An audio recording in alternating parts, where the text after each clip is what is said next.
नमस्कार मंडळी, श्री स्वामी समर्थ। आज आपण शिकणार आहोत अस्सल ग्रामीण चवीचा झणझणीत आणि पोटभर जेवणाचा राजा म्हणजे झुणका भाकर। महाराष्ट्राच्या प्रत्येक घराघरात बनणारा हा पारंपरिक पदार्थ म्हणजे साधेपणातली चव। महाराष्ट्रामधील शेतकरी, कामगार आणि गावाकडच्या स्वयंपाकघराची ओळख असलेली ही डिश आज तितकीच लोकप्रिय आहे। झुणका म्हणजे बेसन, कांदा, लसूण, हिरव्या मिरच्या आणि मसाल्यांनी बनवलेली कोरडी झणझणीत भाजी। तर भाकर म्हणजे ज्वारी किंवा बाजरीची गरमागरम भाकरी। गरम भाकरीवर थोडंसं तूप, बाजूला कच्चा कांदा आणि मिरची, बस तयार आहे तुमचं स्वादिष्ट आणि पौष्टिक जेवण। चला तर वेळ न घालवता आपण रेसिपीकडे वळूया। सर्वात प्रथम मी येथे घेतलेले आहे अर्धा कप किंवा 1 कप एवढं बेसन घेतलेलं आहे। तसेच जिरं, मोहरी, कढीपत्ता घेतलेला आहे। तसेच मी आलं लसूणची पेस्ट घेतलेली आहे, हिंग घेतलेला आहे व तसेच हिरव्या मिरच्या व हळद घेतलेली आहे। सर्वात प्रथम आपण एका पातेल्यामध्ये जे 1 वाटी मोठं मी बेसन पीठ घेतलेलं आहे ते आता आपण त्यामध्ये घालून घेणार आहोत। त्यानंतर आपण यामध्ये 2 ग्लास एवढं मी येथे पाणी घालून घेतलेलं आहे। सर्वात प्रथम आपण बेसन हे पाण्यामध्ये छान असं मिक्स करून घेणार आहोत, म्हणजेच आपलं बेसनचं पिठलं किंवा बेसनचा झुणका बनवायला अतिशय सोपा जातो, त्याच्यामध्ये गुठळ्या राहत नाही। त्यामुळे तुम्ही अशा पद्धतीने आधी बेसनचं पीठ पाण्यामध्ये छान असं फेटून घ्यायचं आहे, म्हणजे छान असं मिश्रण तुम्हाला पाण्यामध्ये मिक्स करून घ्यायचं आहे, जेणेकरून त्याच्या थोड्याफार गुठळ्या राहणार नाहीत अशा पद्धतीने।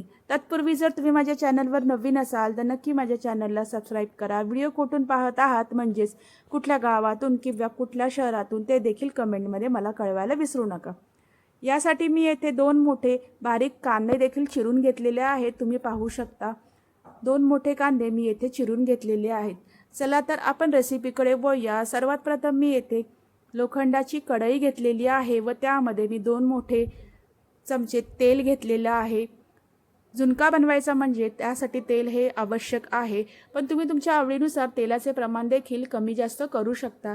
येथे मी काळ्या कलरची लोखंडाची कढई घेतलेली आहे। यामध्ये मी तेल गरम झाल्यानंतर जिरं, मोहरी, कढीपत्ता छान असा तेलामध्ये तडतडून घेतलेला आहे। जिरं, मोहरी आणि कढीपत्ता छान असा यामध्ये तडतडला की आता आपण यामध्ये हिरव्या मिरच्या आहेत त्या आपण आता घालून घेणार आहोत। हिरव्या मिरच्या देखील छान अशा आपल्याला तेलामध्ये फ्राय करून घ्यायच्या आहेत। झुणका म्हणजे सर्वांचाच लोकप्रिय पदार्थ आहे, त्यामुळे झटपट असा झुणका मी तुम्हाला आज येथे दाखवत आहे।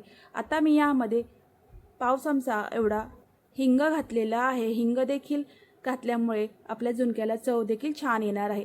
छान असं तेलामध्ये आपल्याला हे परतून घ्यायचं आहे। आता आपण यामध्ये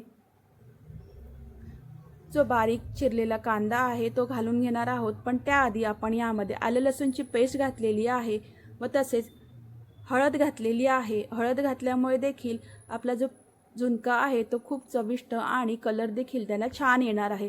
छान असं मिश्रण आता आपण परतलेलं आहे, इकडे तुम्ही पाहू शकता। आता आपण यामध्ये जो कांदा घेतलेला आहे तो आता आपण यामध्ये घालून घेणार आहोत।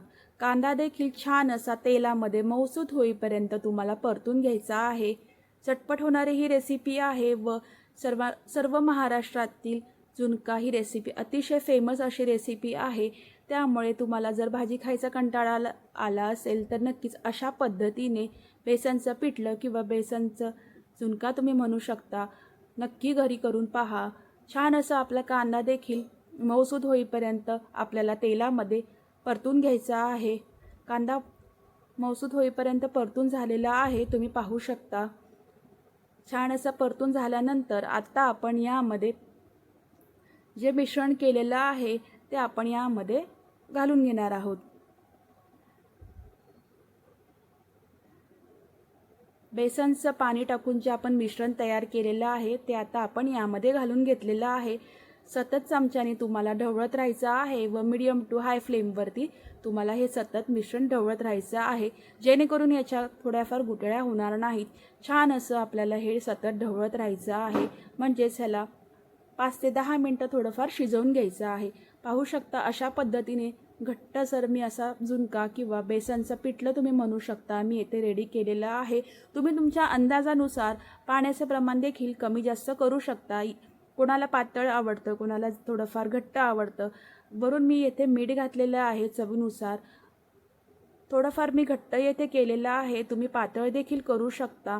छान असं मीठ देखील आपण यामध्ये छान असं चमच्याच्या साहाय्याने मिक्स करून घेणार आहोत। पाहू शकता आपला झुणका येथे तयार झालेला आहे, म्हणजेच बेसनचं पिठलं येथे तयार झालेलं आहे। झटपट असं आपलं हे बेसनचं पिठलं येथे तयार झालेलं आहे। वरतून छान अशी कोथिंबीर घालून घेतलेली आहे। तुम्ही हा झुणका भाकरीसोबत छान असा सर्व करू शकता। येथे मी भाकरी ज्वारीची घेतलेली आहे, कांदा आणि काकडी घेतलेली आहे। छान असं आपलं झुणक्याचं पोटभरीचं तयार झालेलं आहे। तर रेसिपी कशी वाटली नक्की कमेंट करून सांगा। भेटूया नेक्स्ट व्हिडिओमध्ये। स्वस्त रहा, मस्त रहा। बाय बाय, धन्यवाद।